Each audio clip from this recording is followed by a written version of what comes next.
Hello friends, we welcome you all to this fifth session of Unit 2, that is Digital Logic and Data Presentation. In our previous session, we had seen few applications of logic gates, that is coder, decoder, and we have seen the coder in a simple example of a traffic controlling a traffic light signal, and we have seen decoder wherein a 4-bit binary coded decimal input was able to decode it to drive a 7 segment display unit. And we had seen sequential logic system.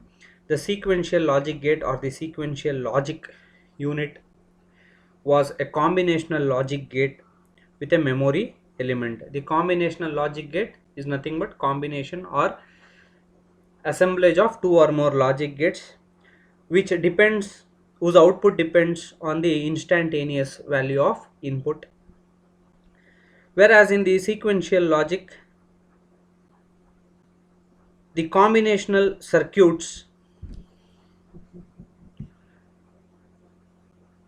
having instantaneous input and output, where the output was not only the function of input but also the input generated from the memory element. Sequential logic had a separate memory element which kept track of all the past outputs or the past data.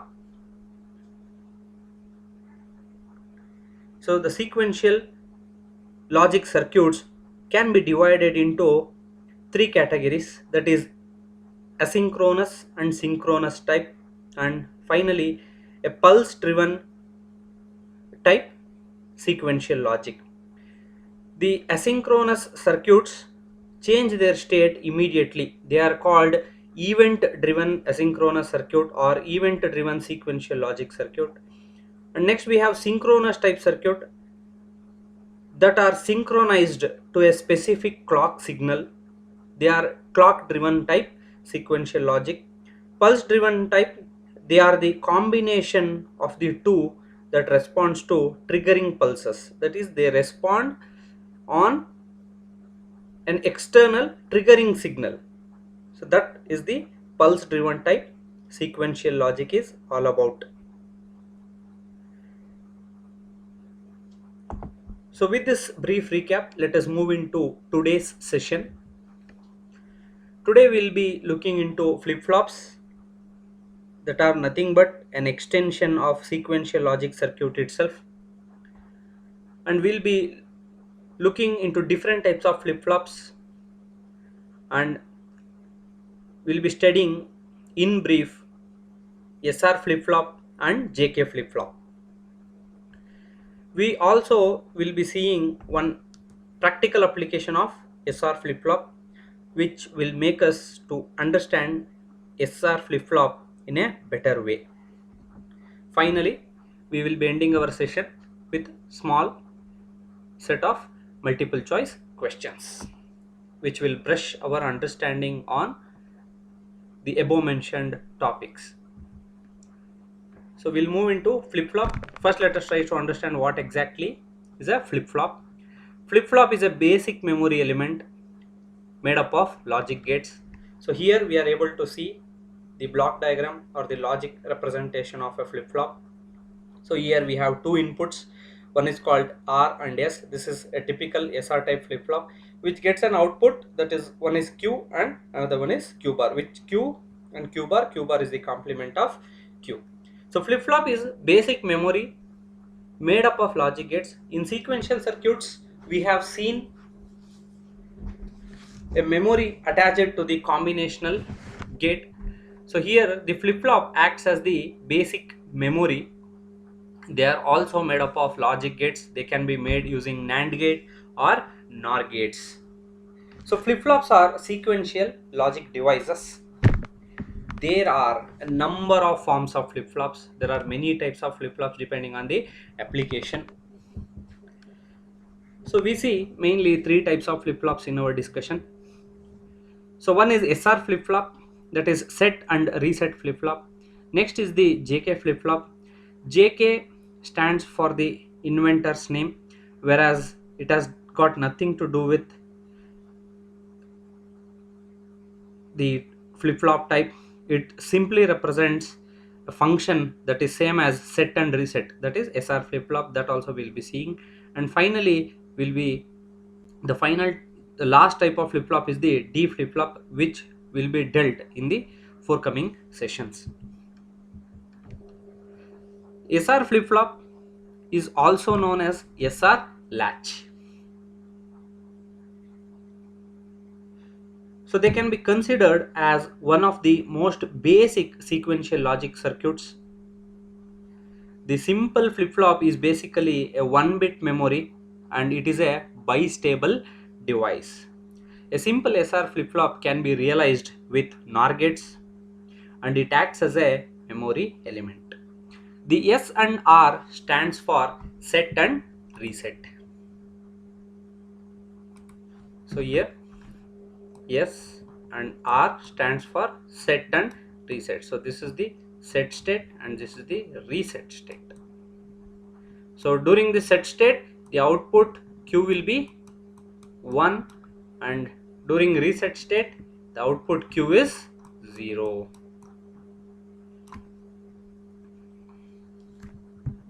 So here the logical representation of SR flip-flop is shown. So here we have the input side and here we'll be getting the output. So the input and output is represented within this square itself, that is S and R, Q and Q bar are the inputs of SR flip-flop. SR flip-flop can be realized using NOR gate. Here we have the NOR gate 1 and NOR gate 2. So R is the one input and S is the one input given to the NOR gate, whereas the second input to both this NOR gate comes from the output as a feedback. So here R forms the input for NOR gate 1 and the second input comes from the output of NOR gate 2. Similarly, S forms the input for the NOR gate 2 and the second input comes from the feedback or the out taken directly from the output Q, that forms the input for the NOR gate number 2.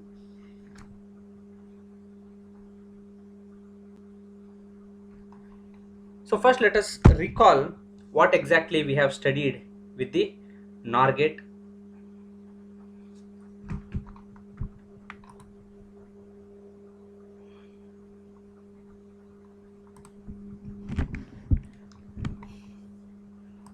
When we say NOR gate, it is combination of OR and NOT gate. We know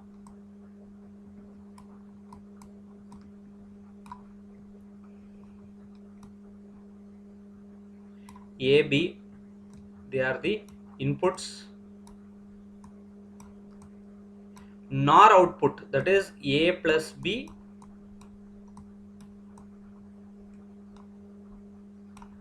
whole bar, that is the NOR output. The combinational input of NOR 0 0 1 1 0 1 and 0 1. The output is 0 plus 0 is 0, but because it is complemented, 0 turns into 1. 0 plus 1 is 1, complemented it turns to be 0. So 1 plus 0 is 1, but complement makes it 0. So 1 plus 1 is also 1, because it is complemented the output turns to be 0. So our understanding from this NOR gate is the output is high only when both the inputs are 0. See, this NOR gate gives the output high, that is 1, only when both the inputs are 0. In remaining all other condition, the output is 0. That is, the input may be a single one or both high inputs, still the output is low. So with this understanding, let us try to understand what exactly is a flip-flop and how exactly it works as a latch. So we'll take case by case. First let us try to understand the first case when S is 0 and R is 1. First we will make S0 and R1. This is the initial condition, let us say. We know from NOR gate, the principle of NOR gate is when any one of the input is high, that is 1, the output is 0. So here R is 1, the input only one input is enough to get the output, because this NOR gate generates a low output when any one of the input is high. Here R is high, so it is enough to make Q 0. Q, we get it as 0. This 0 will be taken as a feedback, as an input into the NOR gate number 2. So 0 comes from the output, and we have made or taken the input S as 0. So 0 and 0, when both the inputs are low, the output is high. So Q bar is 1 here. So Q becomes 0, Q bar becomes 1. So Q is 0 and Q bar is 1 when set is 0 and reset is 1. So it is in the reset state now. Now let us try another case wherein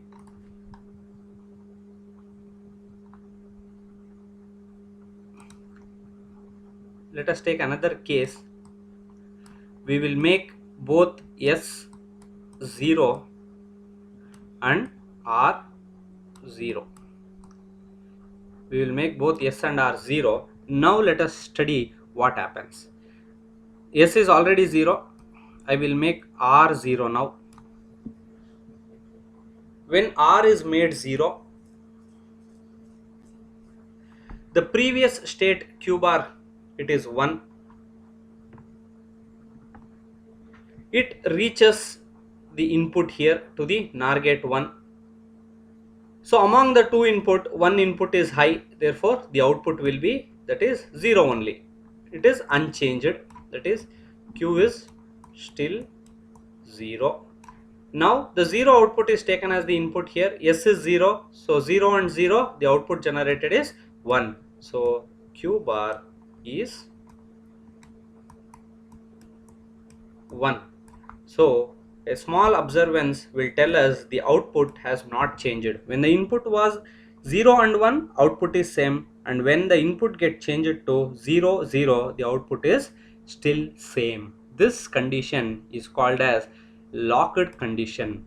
That is, the SR flip-flop is acting as a memory. It is retaining back the previous output state even when the input has changed slightly. So this we have studied in the case 2. When S and R both are 0, Q is 0 and Q dash is 1. This state is called as the latched state. Just like we latched the door so that there is no entry on either side, similar way the flip-flop also locks the output. The latch is open only when there is a trigger signal generated externally from the system. So what kind of trigger signal? The inputs get changed. Now S turns 1 and R turns 0. So this is the external signal which makes the locked state change. Now S is 1, R is 0. We will make S1 and R0.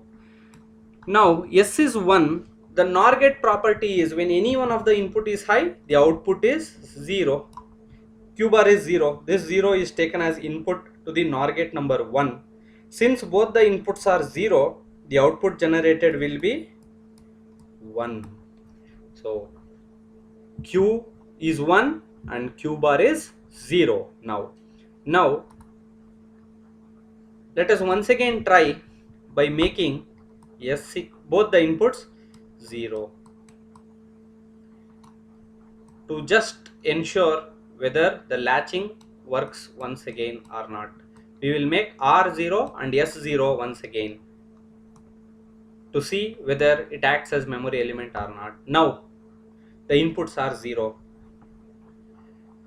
Q is 1 in the previous state. It directly enters as the input to the NOR gate number 2. When any one of the input is high, output generated will be 0. Q bar is 0. It is in the same state. Since Q bar is 0, this Q bar enters as an input to the NOR gate number 1.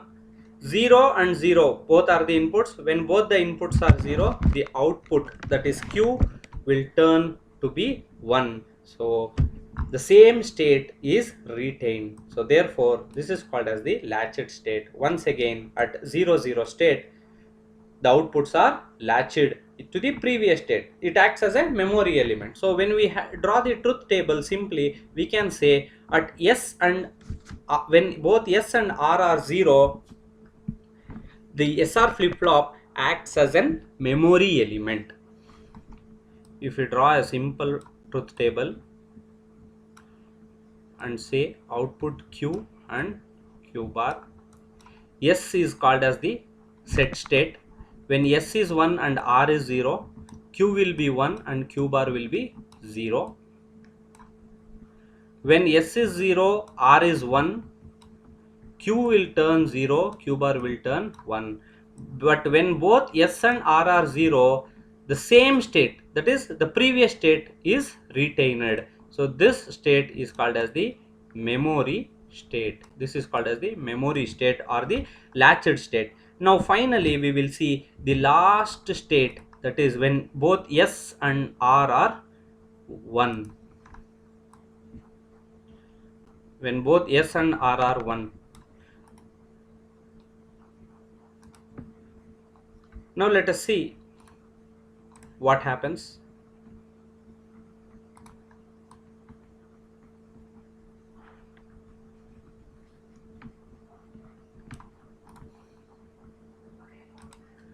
S is 1, R is 1. We know NOR gate generates an output low when any one of the input is high. Here R is high, therefore the output, without considering the second input, we can decide directly the output will be low. Now Q is 0, the Q is taken as a input into the NOR gate number 2. Now it is 0 and S is 1 now. 0 and 1. One input is high. NOR gate will generate again the output 0. So Q and Q bar both is 0, which is not possible. Q bar is the complement of Q. So Q and Q bar cannot be same. So here this state is happening, which is not possible. Therefore we call this last state as unstable, or a state which is not defined in the SR type flip-flop. Q gets 0 and Q dash also gets 0. This is not at all possible. So SR flip-flop is not defined in this range. It fails in this range. We'll see one practical application of SR flip-flop. Before that, we understood that SR flip-flop doesn't work when both S and R are 1. This can be overcome by a clock pulse signal that is dealt in the another type of flip-flop called as the JK flip-flop, that we will be seeing in our discussion. Before that, let us try to understand the concept of latching, how latching is helpful. For that, let us try to understand what exactly is the switch bounce. Mechanical switches or push rods or keys will have, the switch elements will have their own elasticity. For example, this is the switch. This is a mechanical element. This will have its own elasticity. When the switch is closed, because of its elasticity, this may not get closed instantly, but will have a small amount of vibration that is called as bounce. This switch, instead of getting completely closed, this will start bouncing, that is vibrating. When the switch contacts get closed, it gives an input 1. When the contacts open, the input given is 0. So because of this vibration, alternatively 1 and 0 outputs will be given into the system. This variation has a devastating effect on the system because this zeros and ones generate a waveform like this. This is not desirable. We need to avoid this. This can be avoided using the property of flip-flop, that is latching. So here the SR flip-flop or the flip-flop latches the output until this bouncing effect is nullified. This bouncing of this mechanical element in the switch can last as long as few milliseconds, as tens of milliseconds. The SR flip-flop work is to latch the output until this bouncing gets nullified. So in this application, the latching property of the SR flip-flop finds to be very useful. The moment the switch makes contact, signal 1 is given. Let us say the switch is closed, instantaneously signal 1 is given. When the bouncing starts, immediately the signal generated will be 0, but this 0 will not enter into the system because the flip-flop has latched the output. Therefore this switch bounce effect can be avoided by the SR flip-flop. At last, the SR flip-flop, when the input S and R both are 1, is not acceptable because the output generated is not acceptable or impossible. That is, Q and Q bar cannot be same. At one state both will be 0 and at the other state they will be 1. So which is not possible. Therefore an alternate method has to be devised in order to avoid this condition. So that alternating method is the JK flip-flop. When this state has to be made use of, JK flip-flop can be used. This is the most widely used flip-flop device. The speciality with this flip-flop device is it has a clock signal input to it.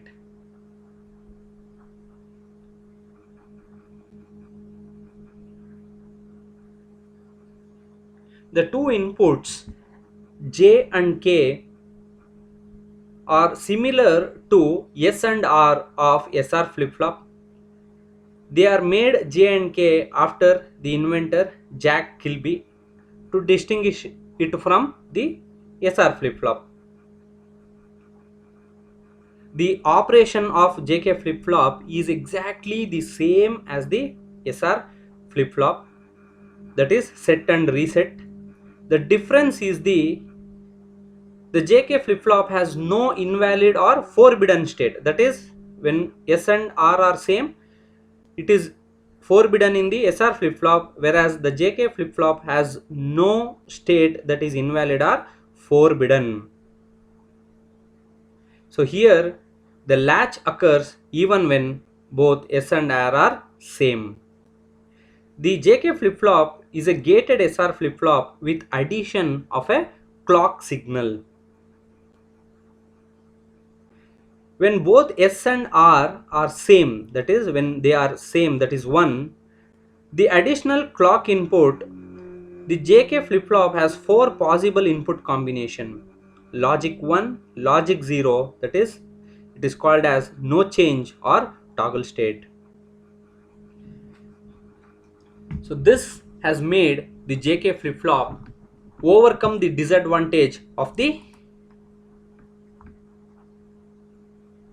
SR flip-flop. Here the clock will generate the pulses which will make the latched or the forbidden condition, that is when both the inputs are same, the output will toggle from 0 to 1 and 1 to 0. So making this work even when both the S and R are same. So this is the advantage with the JK flip-flop.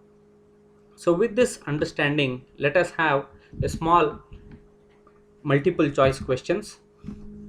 So in this class, we had seen what exactly flip-flop is, how it acts as a memory element. We have seen types of flip-flop, that is SR flip-flop and the JK flip-flop, how JK flip-flop is different from the SR flip-flop. So we have also seen one practical application of SR flip-flop, that is switch bouncing. We understood what is switch bouncing and how a flip-flop can be used in order to overcome the switch bouncing effect. First question, one example of the use of SR flip-flop is as option A, transition pulse generator, B, racer, and C, switch debouncer, and D, a stable oscillator. We all know the SR flip-flop is very effective in removing the effects of switch bounce, which is the unwanted noise caused during the switching of electronic devices. Therefore, SR flip-flop can be effectively considered as a switch bouncer. It is used in the switch bouncer circuit. Option C is the answer for the first question. Second question, the truth table for an SR flip-flop has how many valid entries? The truth table for an SR flip-flop, we all know, has valid. The options are 1, 2, 3, 4. We must know the question is for valid entries. SR flip-flop of course has 4 entries, 4 inputs, but the valid number of entries are only 3. That is when both S and R are 0. When both S and R are 0, when S is 0, R is 1, when S is 1 and R is 0, and finally when both are 1, this is not valid. The question is for valid entries, so there can be only 3 valid entries. Option C is the right answer. Question 3, when both inputs of JK flip-flop cycle, the output will be dash. When both inputs of JK flip-flop cycle, the output will be no change. It is the no change state, because in JK flip-flop there is no condition as invalid, and there aren't any change taking place. And option 3, not change state, that is the answer. When both the inputs of JK flip-flop cycle, the output will be locked, that is no change state.